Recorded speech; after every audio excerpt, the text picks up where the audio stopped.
साथियों को भी सुना और खासतौर से विधायक जी जो बोल रहे थे और उन्होंने एक नारा बताया और वो नारा था नारी हमको चाहते सुरक्षा, शिक्षा सुरक्षा और सम्मान, शिक्षा सुरक्षा और सम्मान चाहिए, रोटी कपड़ा और मकान चाहिए, मानव नाम मानव हो एक समान, ऐसा भारत महान चाहिए। तो ये जो नारा है, अगर इस नारे की हकीकत के अंदर तय के अंदर जाकर के झांकने का काम करोगे तो इस नारे की सबसे ज्यादा जरूरत क्या तो दलित को है या मुसलमान को है। और यही मूवमेंट की जड़ है, ये मूवमेंट को लाने का रास्ता है। भारतीय जनता पार्टी के साथ बार बार जिक्र किया जा रहा था कि लोग, चूंकि हमारे पास तंत्र नहीं है, तंत्र सारा आरएसएस के पास है और ये प्रचारित कराया जाता है कि भाजपा के साथ बहुजन समाज पार्टी मिलने का काम कर रही है। मैं आज एक बात साफ कर देना चाहता हूं कि भारतीय जनता पार्टी को, आरएसएस को अगर समझना है तो गुरु गोरलंकर को पढ़ करके देख लो, उनको समझ में आ जाएगा कि आरएसएस और ये भारतीय जनता पार्टी क्या चीज है और उसमें क्या मकाम तुम्हारा है। जब पढ़ोगे तो तुम्हें भी समझ में आ जाएगा। हर पार्टी हाथ मिला सकती है आरएसएस के साथ, लेकिन बहुजन समाज पार्टी का मूवमेंट कभी आरएसएस के साथ हाथ नहीं मिला। और उसके पीछे कारण है, मानव काशीराम जी अच्छी तरह जानते थे। मैं शुरू से थोड़ा सा कहना चाहता हूं, गोलवलकर के इस एजेंडा को जो 1924 में दिया गया था, बाबा साहेब भीमराव अंबेडकर ने पहले दिन से उसकी मुखालफत की। और बाबा साहेब भीमराव अंबेडकर जब संविधान लिख रहे थे तो इस देश के मीडिया के माध्यम से यह प्रचारित कराया गया कि वो केवल संविधान सभा के मेंबर थे, संविधान लिखने का काम उन्होंने नहीं किया। जबकि हकीकत यह है कि एक एक शब्द उस ग्रंथ का, जो संविधान हमारे देश का है, उस ग्रंथ का, उस पावन ग्रंथ का एक एक शब्द बाबा साहेब भीमराव अंबेडकर की कलम से लिखा गया। पंडित जवाहरलाल नेहरू रात को 2 बजे पहुंचते हैं, बाबा साहेब जाग रहे थे और लालटेन की रोशनी में लिख रहे थे। पंडित जी ने कहा कि इस समय आप जाग रहे हो, इस समय आप जाग रहे हो और लिख रहे हो। तब बाबा साहेब ने कहा कि पंडित जी, आपकी कौम जाग रही है इसलिए आप सो रहे हो, मेरी कौम सो रही है इसलिए मैं जाग रहा हूं। उस सोई हुई कौम को जगाने के लिए वो ग्रंथ लिख रहे थे। और जब बाबा साहेब भीमराव अंबेडकर ने उस ग्रंथ को लिख करके तैयार कर दिया, उनको पता था कि आने वाले वक्त में क्या क्या होना है। जिंदगी ने साथ नहीं दिया। ऐसे में मृत्यु से इस मूवमेंट को धक्का लगा। बाबू जगजीवन राम के साथ के नाम पर दलित को 20 साल तक, 1956 से 1984 तक 20 साल तक, जिस तरह से बंटवारे के बाद मुसलमान को, उसी तरीके से बाबा साहेब की मौत के बाद इस मूवमेंट को धक्का लगा। आरक्षण के नाम पर नौकरियां दी गई, ये बात सही है, लेकिन वो नौकरियां दलितों के उस हालात को बदलने में नाकाफी थी और 21% बैकलॉग आज तक नहीं भरा जा सका। ये कमी सबसे ज्यादा अगर थी तो इसको देखने का काम मान्यवर काशीराम ने किया। और 1984 के बाद मान्यवर काशीराम ने इस मूवमेंट को, इमरान मसूद बहुजन समाज पार्टी के अंदर आया है तो जाहिलों की तरह नहीं आया हूं, मैं इस मूवमेंट को पढ़ करके आया हूं, इसको देख करके आया हूं, इसकी गहराई को समझ करके आया हूं। और ये भारतीय जनता पार्टी हमारे दल के लोग जो बार बार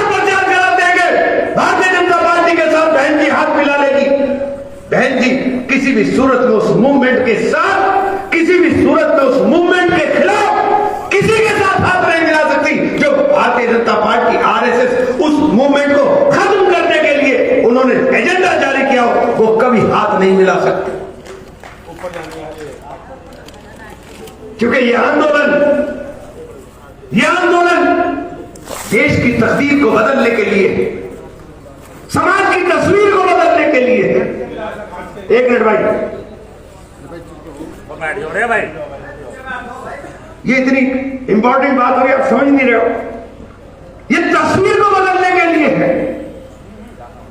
बाबा साहेब भीमराव अम्बेडकर के सपने, उस समय जब दलित समाज की तस्वीर करिए, उन्होंने उस समय में आज की तस्वीर को खींच करके देखा था कि कब मेरे बाबा साहेब भीमराव अम्बेडकर 1956 में चले गए, लेकिन बाबा साहेब भीमराव के जाने के 30 साल के बाद लगभग 2 जून 1995 को बाबा साहब भीमराव अम्बेडकर का वो सपना साकार हुआ। बहन कुमारी मायावती जी के नेतृत्व में उत्तर प्रदेश की सरकार बनकर के कलम तुम्हारे हाथ में होगी, ये सत्ता की कुंजी तुम्हारे हाथ में होगी। जब तक सत्ता हाथ में नहीं होगी, हम किसी का भला नहीं कर सकते। हमें हर कीमत पर हुक्मरान बनना होगा, और हुक्मरान बनने के लिए जो करना पड़े हमें करना होगा। बिना हुक्मरानी के तुम किसी समाज का भला नहीं कर सकते हो। हमें बार बार पाठ पढ़ा दिया जाता है, भाजपा का डर दिखा दिया जाता है। अरे भाजपा के डर में जिंदा रहोगे कि अपनी कौम की भलाई के लिए काम करने की बात करोगे? क्या इन सरकारों के अंदर, क्या इन सरकारों में जो सरकारें चली है, मैं बड़ी बड़ी पार्टियों में साथ रहा हूं, मुझे देश के बहुत बड़े नेता ने कहा, देश के कि क्या करूं, पार्टी के अंदर आधी तो आरएसएस पार्टी में घुस गई है। आरएसएस अगर कहीं घुस नहीं सकती, वो है बहुजन समाज पार्टी, जहां आरएसएस घुस नहीं सकती। और घुस इसलिए नहीं सकती कि उसको चलाने वाले, मूवमेंट को चलाने वाले लोग आरएसएस के एजेंडे को अच्छी तरीके से समझते हैं, जानते हैं। बाबा साहेब भीमराव अम्बेडकर को पढ़ा तो पढ़ करके समझ में आया कि ये मूवमेंट क्या है। और जब मान्यवर काशीराम के जीवन को देखा, मान्यवर काशीराम के जीवन को देखा कि साइकिल के ऊपर चल करके वो इस मूवमेंट को चला रहे थे, और 20 साल की कड़ी तपस्या के बाद, 20 साल की कड़ी तपस्या के बाद बाबा साहेब भीमराव अम्बेडकर के सपनों को रफ्तार मिलने का काम हुआ। और 30 साल के बाद वो सपना साकार हुआ जब बहन जी मुख्यमंत्री बनी। और दलित भाइयों, आपसे पूछना चाहता हूं कि पहली बार आरक्षण मिलकर के तुमने डीएम और कलेक्टर, थानेदार और दरोगा तो बन गए, लेकिन पहली बार जब हुक्मरान बनने का काम किया, तब असल सत्ता का एहसास हुआ कि बड़े से बड़े जमींदार भी खेत के हाली को बुला के कहता था, भाई जा जाके तू जरा सा काम करा दे। वो ताकत थी, वो सत्ता थी, वो सपना था जो बाबा साहेब भीमराव अम्बेडकर ने देखा था, जो बहन कुमारी मायावती के रूप में साकार हुआ। और बहन जी ने समाज के लिए क्या किया है मुझे बताने की जरूरत नहीं, ये मुझे बताने की जरूरत नहीं।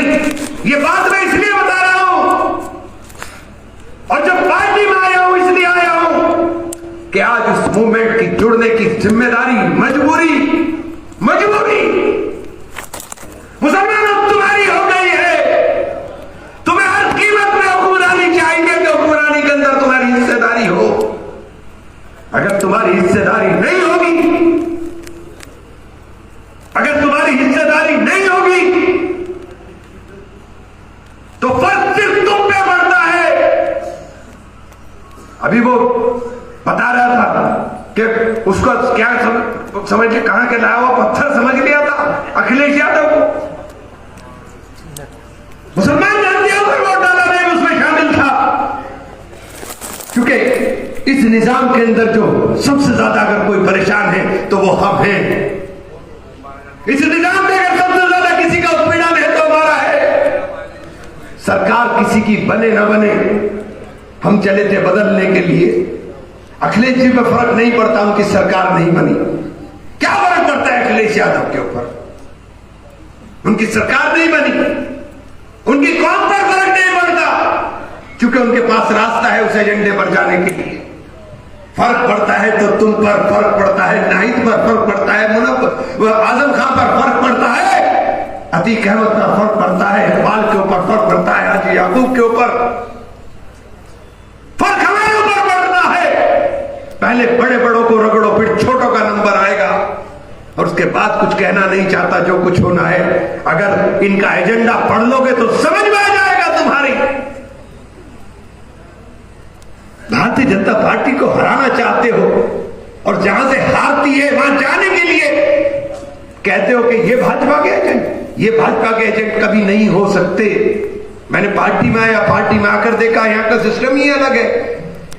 बहन जी ने तो सारे दरवाजे ऐसे बंद कर रखे कि उनकी चाबी एक ही जगह से बटन से ऑन होनी, वहीं से ऑन होगी, इसके अलावा ऑन होता ही नहीं। कहीं से खुलेगा नहीं दरवाजा। आरएसएस नहीं घुस सकती बाहर, उसके एजेंट नहीं घुस सकते। बहुत सारी बातें कहने की नहीं, लेकिन मैं इतना जरूर कहना चाहता हूं कि मुसलमान भाइयों, अगर ईमानदारी के साथ चाहते हो कि हमें इस विचारधारा के खिलाफ, हमें इस विचारधारा के खिलाफ चलना है, और चलना इसलिए नहीं क्योंकि ये हमारे दुश्मन नहीं है, ये इमरान के दुश्मन नहीं है, कुर्बान के दुश्मन नहीं है, सुल्तान के दुश्मन नहीं, ये दुश्मन इस्लाम के हैं। क्या समझ में नहीं आती इतनी बुनियादी बात?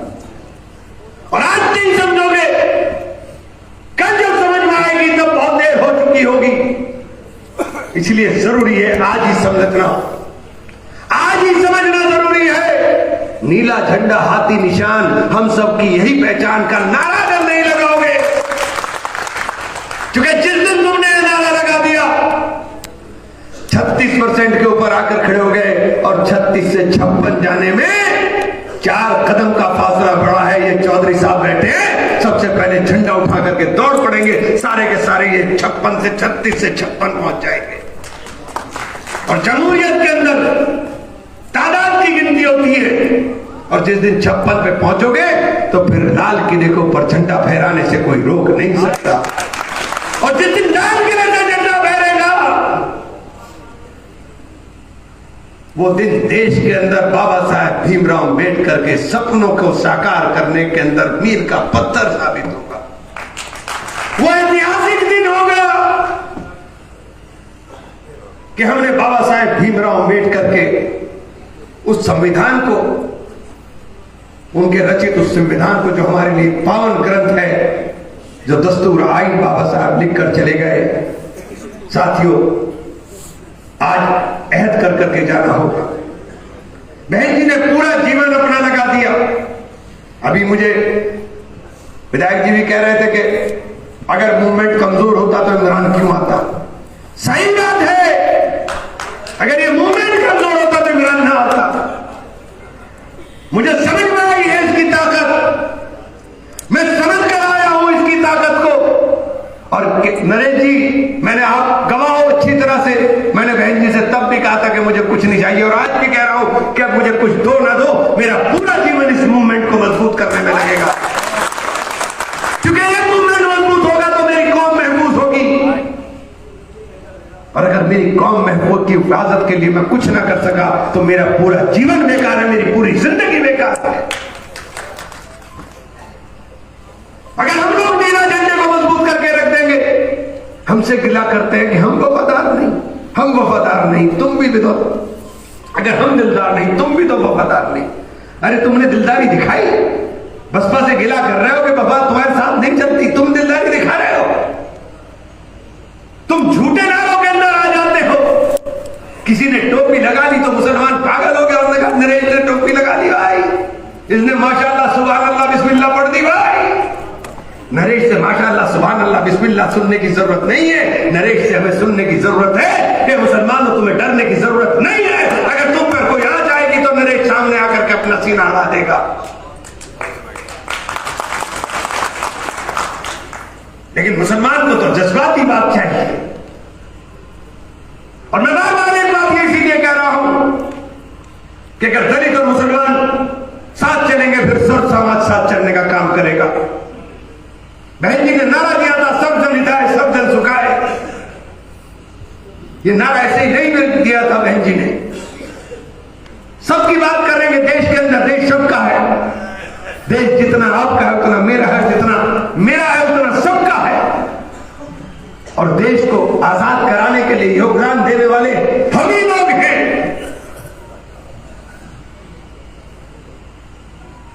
हमारे आबा अजदाद ने तमाम कुर्बानियां देकर के इस आजादी की सांस को लेना संभव कर पाए थे। मैं इसलिए ये बात कह रहा हूं दोस्तों कि भारतीय जनता पार्टी और आरएसएस और उनके साथ मिले हुए तमाम तर लोग, जो मैंने पिछले भाषण में भी आपको बताई थी कि जब मैं समाजवादी पार्टी में गया तो झंडा फहर रहा था और साइकिल दौड़ रही थी एक्सप्रेसवे के ऊपर। 400 किलोमीटर का सफर 18 घंटे में तय हुआ और चारों तरफ समाजवादी और अखिलेश भैया के नाम जवानी कुर्बान हो रही थी। लेकिन जब नतीजा आया तो हाथी तो साफ था ही, साइकिल रौंद दी गई और वहां भारतीय जनता पार्टी का कमल पूरे हाईवे पर खिल गया। जब मेरी समझ में आया कि ये तो सारा की सारी मर्द तृष्णा थी। और ये मर्द तृष्णा किसने पैदा की? ये मर्द तृष्णा पैदा की आरएसएस ने और समाजवादी पार्टी ने मिलकर के उनके दोस्ती का जो हाथ नीचे से मिला हुआ है वो आपकी समझ में नहीं आता। जगन अग्रवाल गिरफ्तार हो जाए तो अखिलेश यादव पुलिस मुख्यालय पहुंच जाता है। आजम खान बर्बाद हो जाए तो अखिलेश यादव के कान में जू नहीं रहती। इतनी सी बात अगर समझ में आ गई तो फिर कुछ बताने की जरूरत नहीं बचेगी। मैं तमाम तर जगहों पर नरेश साहब के साथ गया और मैंने एक ही बात कही, या तो रास्ता बताओ और रास्ता नहीं है तो हमारे साथ चलने का काम करो। और मुझे खुशी इस बात की है कि हम जिसके पास गए एक भी आदमी ने हमें इनकार नहीं किया। बरेली से लेकर के देवबंद तक एक भी आदमी ने हमें इनकार नहीं किया। इनकार इसलिए नहीं किया क्योंकि सच बात थी, इसके अलावा रास्ता नहीं है। और ये भारतीय जनता पार्टी का जो एजेंडा है इसके खिलाफ मुसलमानों तुम्हें बोलना पड़ेगा। ये जो तुम्हारे बीच में आकर के बोलते हैं कि बहन जी हाथ मिला लेगी भाजपा से, क्यों भाजपा से हाथ मिला लेगी बहन जी, ये इसके अलावा कोई बात नहीं। बहन जी अपनी विचारधारा के साथ समझौता नहीं करेगी, ये बात तुम्हारी समझ में क्यों नहीं आती? समाजवाद की विचारधारा के अंदर गुंजाइश है कि उनसे हाथ मिला ले, लेकिन इस विचारधारा में, इस मूवमेंट में ये गुंजाइश ही नहीं है कि हम उनकी विचारधारा के साथ हाथ मिला लें। सरकार बनाई, अपने एजेंडे पर बनाई, और सरकार बनाई तभी तो कुछ दे पाई। अगर सरकारी ना बनती तो क्या दे पाती? बहन जी ने सरकार बनाई, 100 मदरसों को अनुदान सूची में शामिल कर करके एक नई परंपरा की शुरुआत की।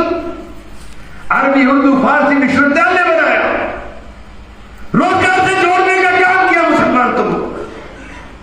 और अखिलेश जी की सरकार आई, उन्होंने पीसीएसजे के अंदर उर्दू का पर्चा भी जिसके नंबर आ जाते थे उसको खारिज कर दिया। क्या ये समझ में नहीं आया? यूपीएससी के रिजल्ट उठा करके देख लो, 86 में से कैंडिडेट में से 56 कैंडिडेट बैकवर्ड के अंदर भी एक ही बिरादरी के क्यों आ गए? क्या ये समझ में नहीं आया? 7% वाला राज करेगा, 18% वाला जूता साफ करेगा, ये काम नहीं चल सकता है। हमारे कंधों पर सवारी करोगे, हमारे गले को काट करके पेश करने का काम करोगे, ये काम नहीं हो सकता है। मैं आज बहुजन समाज पार्टी के अंदर अगर बोल रहा हूं खड़े होकर के, तो बहुजन समाज पार्टी में ये प्रण लेकर के आया था। और ये इसलिए नहीं कि मुझे 40-27 साल हो गए सियासत के अंदर, 10-15 साल और, कि मुझे किसी ओहदे का, किसी पद का, किसी चीज का लालच है। हमें सत्ता, हमें हुक्मरानी, हमें ताकत, जमहूरियत के अंदर जो ताकत है वो ताकत चाहिए अपने लोगों का भला करने के लिए। अगर नहीं होगी तो नहीं कर पाएंगे। इसलिए इस मूवमेंट के साथ जुड़ा और इस मूवमेंट का एक छोटी सी बात बता के अपनी बात खत्म करूंगा कि दंगे होते थे 47 के बाद से लगातार दंगे, 90 तक कितने दंगे हुए गिनती नहीं होगी। 90 के बाद दंगे इतिहास के पन्नों से ओझल होना शुरू हो गए। ये हिंदू मुस्लिम दंगे इतिहास के पन्नों से ओझल होना शुरू हो गए। इनके पीछे क्या कारण था? इनके पीछे कारण था बहुजन समाज पार्टी का वो मूवमेंट जिस मूवमेंट की ताकत ने मान्यवर काशीराम ने इस बात को समझ लिया और उन्होंने जगह जगह जाकर के कहा कि आप दंगे के अंदर शामिल नहीं होंगे दलित भाइयों, क्योंकि दंगा जब होता था तो दलितों को आगे कर करके दंगा कराया जाता था। और मैं बधाई देना चाहता हूं कि इस मूवमेंट की ताकत ने उन दंगों को इतिहास के पन्नों में दर्ज कर दिया और दंगे खत्म हो गए। अब आरएसएस और भारतीय जनता पार्टी के लोग परेशान हुए और 2013 मुजफ्फरनगर के अंदर हुआ। सरकार किसकी थी? कौन सरकार चला रहा था? सरकार थी भाई अखिलेश यादव की, आपके मसीहा बनने वाले आदमी की। चलो दंगा हो गया, समझ में आ गया, लेकिन दंगे के बाद क्या हुआ? आपने मुकदमे कैसे लिखे? सरकार तुम्हारी थी, मुकदमे तो ढंग के लिखे जाते। मुकदमे ऐसे लिखे कि एक मुकदमे में भी सजा नहीं हुई। क्या होगा उन कातिलों का जिनके बच्चे कत्ल हो गए? किसी को सजा नहीं। अखलाक के साथ मारपीट हुई। सरकार किसकी थी? सरकार किसकी थी? जब मॉब लिंचिंग हुई हापुड़ के अंदर, सरकार अखिलेश जी की थी। चलिए मॉब लिंचिंग हो गई, समझ में आया, लेकिन अखिलेश बाबू आपकी लिखा पढ़ी इतनी कमजोर थी कि अखलाक के मुलजिम भी छुट गए। लिखा पढ़ी कमजोर नहीं थी, नियत में फर्क था। नियत में फर्क था। अगर नियत खराब होती तो हिम्मत नहीं हो सकती थी। 2009 के अंदर फैसला आया बाबरी मस्जिद के ऊपर। सबसे पहले सरकार किसकी थी? सरकार थी बहन कुमारी मायावती की। बहन जी ने मुझे यह किस्सा, मैं उसका खुद गवाऊं, मुझे क्योंकि मैं उस वक्त एमएलए भी था। केंद्र ने फोर्स देने से मना कर दिया। एक जश्न का माहौल बनना था, एक गम और गुस्से का माहौल बनना था। एक तरफ मातम होता और दूसरी तरफ शहनाई बजती तो झगड़ा होना लाजिम था। नई भर्ती हुई थी, ट्रेनिंग भी नहीं हुई थी। बहन जी ने कहा मेरे दिमाग में यार हमने 2.5 लाख लाठी मंगाई और अनट्रेंड लड़कों को लाठी देकर सड़क पर खड़ा कर दिया। और वो अनट्रेंड लड़के ही जिनकी ट्रेनिंग पूरी भी नहीं हुई थी, वो इकबाल सरकार का था, वो बुलंद इकबाल मायावती जी का था कि बहन जी के उस बुलंद इकबाल ने उस लाठी के अंदर भी वो ताकत पैदा कर दी कि दंगाइयों की हिम्मत नहीं हुई कि कोई जुलूस निकाल सके या कोई बात वहां पर झगड़ा कर सके। और पूरा का पूरा हफ्ता सुकून के साथ 6 दिसंबर के बाद गुजर के आसार थी। ये थी बहन कुमारी मायावती जी। इसलिए आपसे कहना चाहता हूं कि ये जो लोग प्रचार कर रहे हैं उस दुष्प्रचार से सावधान होइए। हमारा लक्ष्य सिर्फ एक होना चाहिए कि हमें किसी भी सूरत में अपने लोगों के लिए ताकत हासिल करनी है। और ताकत लाठी डंडे से नहीं, ताकत वोट से आएगी। और ताकत हासिल कर करके कलम लेना है। जब कलम तुम्हारे हाथ में होगी तभी तुम्हारा भला होगा, तभी समाज का भला होगा, तभी देश का भला होगा। इस उम्मीद के साथ कि मेरी बात आपकी समझ में आएगी, आप तमाम लोगों को बहन जी के जन्मदिन के ऊपर दिल से बधाई और अल्लाह से दुआ है कि अल्लाह